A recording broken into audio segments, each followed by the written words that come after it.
Hello everyone, అందరికీ నమస్తే అండి. Welcome to my channel Deepti foods.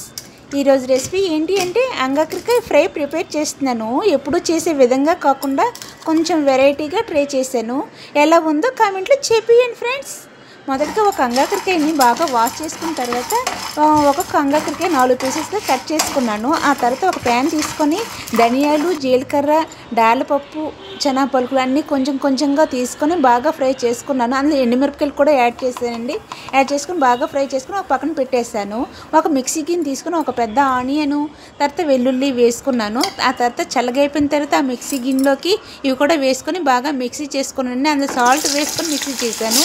ఆ తర్వాత ఒక కళాయి తీసుకొని హీట్ ఎక్కిన తర్వాత ఆయిల్ వేసుకొని ఈ అంగాకరకాయలు వేసుకొని బాగా మిక్స్ చేసుకున్న తర్వాత మూత పెట్టి ఒక 10 మినిట్స్ పాటు బాగా మగ్గినంత వరకు ఉడికించుకున్నానండి. ఉడికించుకున్న తర్వాత అందులోన ఇంతకుముందు మనం మిక్సీ చేసుకున్న పేస్ట్ ఉంది కదండి, ఆ పేస్ట్ని కూడా అందులో యాడ్ చేసుకోవాలి. యాడ్ చేసుకున్న తర్వాత బాగా మిక్స్ చేసుకోవాలండి. ఇది మీడియం ఫ్లేమ్లో పెట్టుకొని మిక్స్ చేసుకోవాలండి. మిక్స్ చేసుకొని మూత పెట్టి ఒక 10 మినిట్స్ పాటు బాగా ఉడికించుకున్నాను. ఉడికించుకున్న తర్వాత ప్రిపేర్ అయిపోయిందండి. చాలా టేస్టీగా ఉంది. ఇందులో నేను కొంచెం పసుపు యాడ్ చేయలేదు, అందుకే తెల్లగా కనిపిస్తుంది. మీకు కావాలి అనుకుంటే పసుపు యాడ్ చేసుకొని కర్రీ ట్రై చేయండి. నచ్చితే లైక్ అండ్ సబ్స్క్రైబ్.